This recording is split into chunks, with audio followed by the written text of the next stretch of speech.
देखिए हिना, हम लोग अभी मौजूद हैं शेर घाटी असेंबली हलके में। और ये जो जगह है, ख़ास तौर से अगर आप कहें तो गया में अभी हम लोग मौजूद थे, तो गया के कई सारे पोलिंग बूथों पर यही नज़ारा था जब सोशल डिस्टेंसिंग का लोग फॉलो नहीं कर रहे हैं। और वहाँ पे भी जो इलेक्शन कमीशन की जानिब से जो गाइडलाइन दिया गया है, जो चीज़ें मुहैया करने की बात कही गई है, बहुत सारे पोलिंग बूथों पर वो चीज़ें दस्तयाब नहीं थी।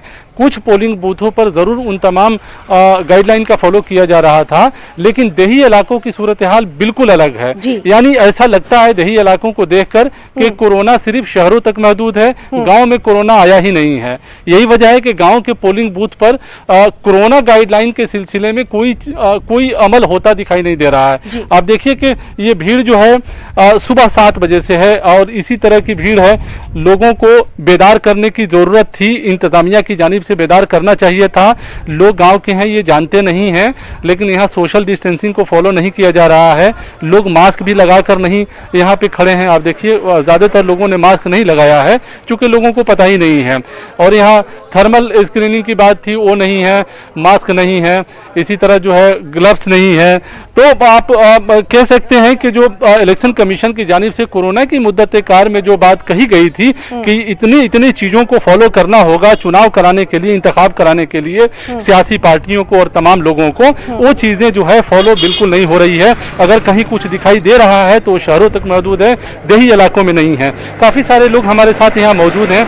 आप कहें कि शेर घाटी में है, यहाँ के एक तो मसले के बारे में बताएं, क्या मसाइल हैं।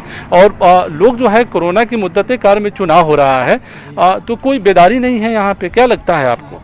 सर, सबसे पहली बात तो यह है कि यहाँ शुरू से कोई दिक्कत नहीं नज़र आ रहा है और आज वोट यहाँ पड़ रहा है, समझे, बहुत शांति से भी पड़ रहा है, किसी तरह का कोई जो है परेशानी नहीं है। हाँ, ये बात और है कि सोशल डिस्टेंसिंग का पालन भी नहीं हुआ और किसी तरह का यहाँ पे इंतज़ाम भी नहीं है, इंतजाम भी नहीं है, किसी ने बताया भी नहीं। अब जाहिर है आम लोग जो गांव के हैं उनकी तो कोई गलती है नहीं। आप क्या कहेंगे, क्या ये मसला क्यों है? सर, आप जो कह रहे हैं वो सच बात है कि यहाँ पे कोई इंतज़ाम नहीं है ये बूथ पे। सबसे पहली बात, हम तो वोट देने आए, वोट दे दिए, मगर जो इंतज़ाम होना चाहिए, हाथ का गिलाफ का इंतज़ाम, मास्क का इंतज़ाम, इसका कोई इंतज़ाम नहीं है सरकार को। और बोलते हैं कि हम ये कर रहे हैं, वो कर रहे हैं, यहाँ तो कुछ भी नहीं हो रहा।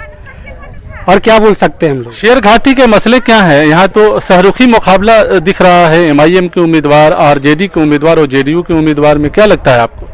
सर, यहाँ हम क्या बता सकते हैं, यहाँ तो सभी तरह का आदमी है और अपना अपना मत जिसको भी दे। जाहिर है ये खोला नहीं जाता है कि किसको वोट आपने दिया है, लेकिन मसाइल जो है यहाँ पे वो क्या है, आपको क्या लगता है? और इस इलाके में जो पोलिंग बूथ है वहाँ इंतजामात नहीं है, क्या गाँव की वजह से, देही इलाका की वजह से लोगों ने नज़रअंदाज कर दिया है? ऐसा को बहुत नहीं सर, यहाँ का गवर्नमेंट का दिक्कत है ना, उसको मास्टर की दिक्कत है, उसको सोचना चाहिए कि हाँ इंतजाम वगैरह किया जाए। कुछ तो किया ही नहीं यहाँ पे।